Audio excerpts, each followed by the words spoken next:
Okay, let's see. Back to objectivism. I just want to drive this point home one more time, that Leonard Peikoff, who is kind of a disciple of Ayn Rand and is responsible for a whole lot of the material that's been published about objectivism, mentions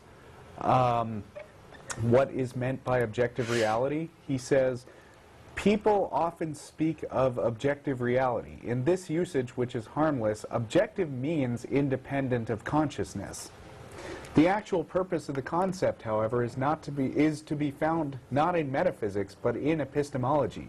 Strictly speaking, existents are not objective, they simply are. It is minds, and specifically conceptual processes, that are objective or non-objective.